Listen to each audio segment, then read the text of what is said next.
فرض کر لیں آپ کو اور مجھے اس بات کا یقین ہو گیا کہ نماز میں سے بس اتنا قبول ہونی ہے جتنے پہ توجہ ہو. روایت میں بھی ہے، علماء بھی کہتے ہیں، قطعی ہے یہ بات، آپ اس کو جتنا جلدی مان لیں بہتر ہے. اگر آپ کے ذہن میں یہ بات آ گئی، اب آپ اپنے آپ سے سوال پوچھیں جو میں نمازیں پڑھ رہا ہوں یہ قبول ہوں؟ توجہ تو میں دے نہیں رہا ہوں، نہیں ہونے والی. تو پھر اور روایتوں نے اس کو صحیح کرنے کے طریقے دیے، صحیح کرنے کے طریقے دیے میں. ایک تو ابھی آیت اللہ بہجت نے بتایا کہ بھائی لغویات سے گریز کرو، تمہارا خضوع اور خشوع بڑھ جائے گا.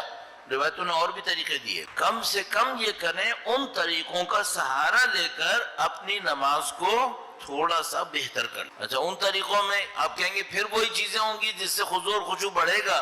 نہیں، کچھ اور راستے بھی ہیں، ان پہ بھی محنت کریں گے. اینڈ میں آ کر خضوع اور خشوع بڑھ جائے گا، لیکن جب تک نہیں بڑھا ہے رد نہیں ہوگی نماز. نشانی مثلا پہلی بات یہ کہ نماز اول وقت. مثلا کون سی نماز انسان کو کمالات پہ پہنچائے گی؟ جس میں خضوع اور خشوع، اور سیکوینس آپ کے پاس ہے. کمالات کے لیے عبادات چاہیے، عبادات کے لیے نماز چاہیے، نماز کے لیے خضوع اور خشوع چاہیے. جو خضوع اور خشوع کے بغیر نماز پڑھے وہ صحیح نہیں ہوگی. ٹھیک ہے، اگر کسی کے پاس خضوع اور خشوع نہیں ہے، کچھ اور ہے بیچ میں، ہاں وہ کیا ہے؟ اول وقت پڑھ. خود آغا بہجت کے استاد نے یہ کہا کہ اگر کوئی شخص خضوع اور خشوع کے بغیر نماز پڑھے لیکن اول وقت پڑھے ہمیشہ، خدا اس کو اعلیٰ معنوی مقامات نصیب کر. اچھا اب کسی کے پاس عذر ہے، مثلا خضوع اور خشوع میں کہا لغویات سے دوری کرے.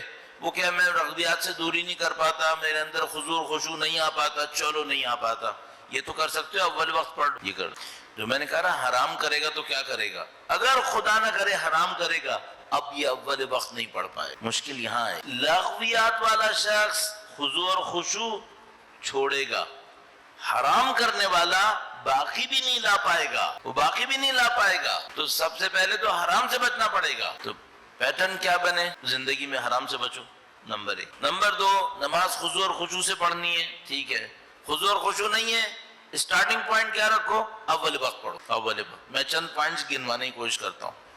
اول وقت پڑھنا ہے، صحیح ہے. نماز سے پہلے جو وضو کرنا ہے، مستحبات پہ پورے پہ عمل. واجب حصہ چہرہ دھونا ہے، بازوؤں پہ پانی ڈالنا ہے، مسح کرنا ہے، پاؤں کا مسح کرنا ہے. کچھ مستحبات بھی ہیں، مستحبات پہ عمل. اس کی کچھ دعائیں بھی ہیں، دعائیں بھی پڑھو. اس سے کیا ہوگا؟ نماز میں خضوع اور خشوع کم بھی ہوا نا، یہ اس کی جگہ لے لے، یہ اس کی جگہ لے گا، اور اینڈ میں آ کر یہ خضوع اور خشوع بڑھا دے گا. بس نماز پڑھنے سے پہلے مستحبات وضو پہ عمل. اول وقت نماز پڑھے جتنا ممکن ہے. کسی کے اندر خضوع اور خشوع نہیں ہے، جتنا ممکن ہے مسجد میں نماز پڑھو، جماعت سے نماز پڑھو. مسجد اور جماعت میں نماز پڑھنا خضوع اور خشوع کے نہ ہونے کو کمپنسیٹ کر سکتا ہے، وہ کر سکتا. بس اول وقت پڑھے، جماعت سے پڑھے، نماز مسجد میں پڑھے، مستحبات کا خیال کرے. ایک اور بہت بڑا مسئلہ ہے، مثلا فرض کرو کوئی جماعت سے نہیں پڑھ پاتا. پہلے زمانے میں ہمارے والدین بہت اصرار کرتے تھے نماز سے پہلے اذان دو، اذان کے بعد اقامہ دو، پھر نماز پڑھو. ابھی ہمارے دور میں لوگ ہوشیار ہو گئے، ان کو پتہ چل گیا کہ یہ تو مستحب ہے. پہلے ہمارے بزرگ ہمیں نماز سکھاتے تھے، مستحب واجب نہیں سکھاتے تھے، وہ سارا واجب بنا کے سکھاتے تھے، کہتے تھے سب واجب ہے. تو سجدہ شکر بھی کہتے تھے، اس کے بغیر نماز قبول نہیں ہوگی، اس طرح ہمیں سکھاتے تھے. ابھی لوگ ہوشیار ہو گئے، ان کو پتہ چل گیا واجبات اتنے ہیں، باقی سب تو مستحب ہے. تو وہ کیا کرتا ہے؟ وہ کھڑا ہوتا ہے، اللہ اکبر، شروع. اب خضوع اور خشوع آنی ہے اس میں؟ نہیں، کمپرومائز ہو چکا. کیوں؟ اذان نہیں دی ہے، اقامہ نہیں ہے، کمپرومائز ہو گیا. بس آپ کیا کریں؟ وضو کے مستحبات پہ انجام دیں، نماز اول وقت پڑھیں. جماعت سے پڑھ سکتے ہیں، جماعت سے پڑھیں. مسجد سے پڑھ سکتے ہیں، مسجد سے پڑھیں. نہیں مسجد میں پڑھ رہے، فرادہ پڑھ رہے، اذان اور اقامہ دیں ضرور. اچھا، اذان و اقامہ میں چلتے پھرتے دیں یا سوچ سمجھ کے دیں؟ حتی الامکان سوچ سمجھ کے. کیوں؟ میں نے شاید پہلے آپ کی خدمت میں عرض کیا تھا، کچھ لوگ برزخ میں جائیں گے، کئی ہزار سال بعد ان کو یاد آئے گا کہ ہم کسی نبی کو مانتے تھے. یہ کون لوگ ہیں جنہوں نے اشہد ان نبی کا نام رسول اللہ توجہ سے نہیں کہا؟ توجہ سے چاہیے. نہ نماز میں توجہ سے کہتے تھے، نہ اذان و اقامہ میں پڑھتے تھے. ان کو کئی ہزار سال کے بعد یاد آئے گا کہ ہم ایک نبی کے ماننے والے تھے. کب گواہی دی؟ تو اذان توجہ سے دیں، اقامہ توجہ سے. آپ کہیں گے اگر میں اتنی توجہ کر پاتا تو نماز میں بھی آ جاتی. جتنی کر سکتے ہو اتنی صحیح ہے.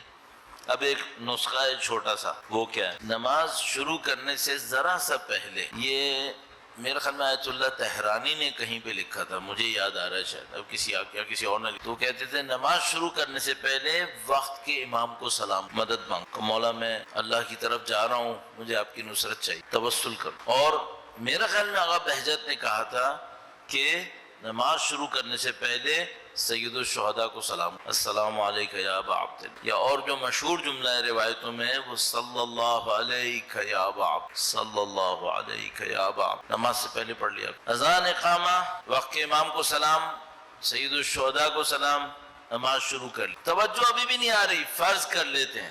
اتنے کاموں کے بعد توجہ کچھ نہ کچھ آ جاتی ہے.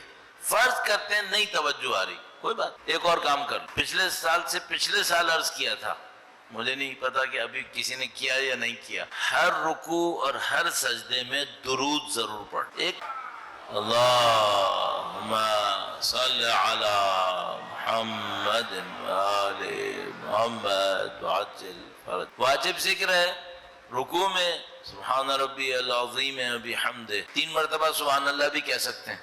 ایک درود بھی پڑھ. اپنی زندگی میں طے کر لیں کہ ہر واجب نماز کے ہر رکوع اور ہر سجدے میں کم سے کم ایک دفعہ درود پڑھوں. یہ خود بخود توجہ بڑھائیں. یہ جتنے پوائنٹس میں آپ کی خدمت میں عرض کروں سب روایتوں میں اس کی بیکنگ موجود ہے. خود بخود توجہ بڑھے گی. اور ایک اور عجیب بات عرض کروں آپ کی خدمت، جتنا نماز میں آپ کی توجہ بڑھے گی لائف میں آپ کا فوکس بڑھے گا. کیا مطلب؟ لائف میں فوکس بڑھے گا یعنی پہلے ایسا ہوتا ہوگا کہ آپ زندگی میں کوئی کام کرنا چاہتے ہیں کہ کریں، نہیں کر پا رہے، ارادہ نہیں بنتا. جتنا نماز میں آپ کی توجہ بڑھ جائے گی آپ کا لائف میں فوکس بڑھے گا. آپ توجہ سے اپنے زندگی کے کاموں کو انجام دیں گے. آیت اللہ بہجت نے ایک جگہ فرمایا تھا، میں آیت اللہ بہجت کے جملے بہت کہتا ہوں، تو انہوں نے ایک دفعہ یہ کہا تھا کہ اگر کوئی شخص اول وقت نماز پڑھے اپنی زندگی میں تو خدا اس کی ساری زندگی کے کام اول وقت کروا دے. فوکس بڑھ جائے گا آپ کی زندگی. ٹھیک ہے، بس نماز سے پہلے وہ تمام چیزیں بار بار نہیں کہوں گا. رکوع اور سجدے میں ایک دفعہ کم سے کم درود پڑھ لیں. اور ترکیب کیا ہے؟ دعائے قنوت میں قرآن کی آیتیں پڑھیں. دعائے قنوت میں، سجدے میں قرآن کریم پڑھنا ایک لحاظ سے کہتے ہیں مکروہ ہے، لیکن قنوت میں قرآن کریم پڑھنا بہت اچھا ہے. نماز میں قرآن کریم کی آیتیں پڑھنا بہت اچھا ہے. قنوت کی اپنی دعائیں موجود ہیں، وہ پڑھیں، وہ بھی صحیح ہے، لیکن آیتیں بھی ایک آدھ آیت ضرور پڑھیں، اس کا اثر بہت زیادہ. اور آخری بات کیا ہے؟ سجدے لمبے کریں. کم سے کم آخری سجدہ، آپ نے دیکھا ہوگا جتنی بھی لوگ جماعتیں کرواتے ہیں آخری سجدے میں 2-4 ذکر کر دیتے ہیں، تھوڑا سا سجدہ لمبا کر. اس سب چیزوں سے کیا ہوگا؟ وہ جو خضوع اور خشوع کی کمی تھی پوری ہو جائے گی، آہستہ آہستہ پوری ہونے لگے گی. اس کے بعد نماز کے بعد تسبیح کا ثواب 1000 رکعت کا ہے. اس کو مس کرنا ایک معنی میں کہوں گا پاگل پنا ہے. اگر کوئی یہ ثواب مس کر دے، 2 منٹ کا بھی کام نہیں ہے تسبیح پڑھنا، اس کا بھی ثواب نہ لے سکے تو یہ کتنی بدبختی ہو جائے گی. آیت الکرسی پڑھیں. آیت الکرسی وہو العلی العظیم تک بھی کافی ہے، وہ بھی پڑھ لیں. اور پورا ایک عمل ہے، لیکن میں اب میں کتنی چیزیں. اس سب سے کیا ہوگا؟ خضوع اور خشوع نہیں بھی ہوا کمپنسیٹ ہو جائے گا اور خضوع اور خشوع بڑھے گا، پھر آہستہ آہستہ بڑھتا چلا جائے گا. اور انسان خود بخود احساس کرے گا کہ اس کی نماز میں طاقت آ رہی، اس کی نماز کو خدا کی طرف لے کے جا رہی. تو چھوٹی چھوٹی چیزوں کا سہارا لیں، معجزوں کا انتظار مت کریں. ہم میں سے کچھ لوگ معجزوں کا انتظار کر رہے ہیں، پتہ نہیں ہمیں کوئی ولی اللہ ملے گا، وہ مجھے ایک دعا دے گا، میرے دل کی نورانیت بڑھ جائے گی. بندے خدا، یہ جو نماز ہے یہی تمہارے دل کی نورانیت بڑھا دے گی، اس کو تھوڑا سا غور سے پڑھو، اور یہی ہمیں اللہ کے بندوں تک پہنچا بھی دے گی. تو اس کے اوپر محنت کریں. میں نے آپ کو بہت زیادہ فوکس ہو کے اس کے اوپر بات کی تاکہ اچھی طریقے سے لوگوں کے سامنے کلیئر ہو جائے کہ بھائی یہ ہوگا. صحیح؟ ایک دفعہ آپ ان تمام چیزوں میں سے کم کچھ کو انتخاب کر لیں اور اپنی زندگی میں لے کے چلیں. اور میں آپ کو گارنٹی سے کہہ رہا ہوں، کتنی دفعہ یاد دلاتا ہوں، 40 سال ہو گئے طالب علم بنے ہوئے، ایک کچھ مدت بھی اگر اس توجہ سے کاموں کے ساتھ نماز پڑھ لی، خضوع اور خشوع خود بخود نصیب زندگی میں نصیب ہوتا چلا جائے، پھر کام بہت آسان. یہ جو پہلا دھکا ہے یہ مشکل، آگے آسان ہے.